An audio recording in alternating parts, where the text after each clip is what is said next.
بسم اللہ الرحمن الرحیم۔ السلام علیکم دوستو، آج کی ویڈیو میں ہم یہ جانیں گے کہ گرین میٹر کی ریڈنگ کیسے پڑھا جاتا ہے اور اس میں ٹوٹل کتنے ریڈنگز ہوتے ہیں۔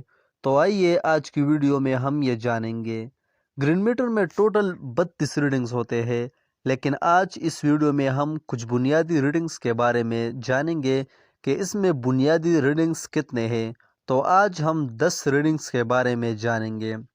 گرین میٹر میں 2 نمبر پر ہمیں سب سے پہلے نمبر پر 2 نمبر پر ہمیں ڈیٹ شو کرے گی، اور 3rd نمبر پر ہمیں ٹائم شو کرے گی، یعنی کتنا ٹائم ہوگا یا ڈیٹ کون سا ہوگا، اور 4 نمبر پر ہمیں ٹوٹل امپورٹ یونٹ شو کرے گی، یعنی ہم نے جتنے یونٹ ٹوٹل امپورٹ کیے ہیں وہ ہمیں شو کرے گی، اور 5 نمبر پر ہمیں ایکسپورٹ یونٹ یعنی ٹوٹل ایکسپورٹ یونٹ شو کرے گی۔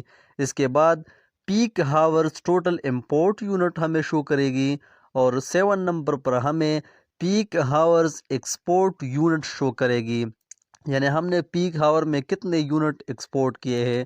اس کے بعد 8 نمبر پر ہمیں off peak hour import unit show کرے گی، اور اس کے بعد 9 نمبر پر ہمیں off peak hour export unit ہمیں شو کرے گی۔ تو یہ 9 نمبر ہو گیا، اور اس کے بعد ہے 10 نمبر۔ تو 10 نمبر پر ہمیں ایکسپورٹ ریورس یونٹ ہمیں شو کرے گی۔ تو امید کرتا ہوں یہ ویڈیو آپ لوگوں کے لیے معلوماتی ہوگی۔ اگر ویڈیو اچھی لگی ہو تو پلیز چینل کو سبسکرائب کریں اور ویڈیو کو ضرور لائک کریں۔ انشاءاللہ ملیں گے نیکسٹ ویڈیو میں۔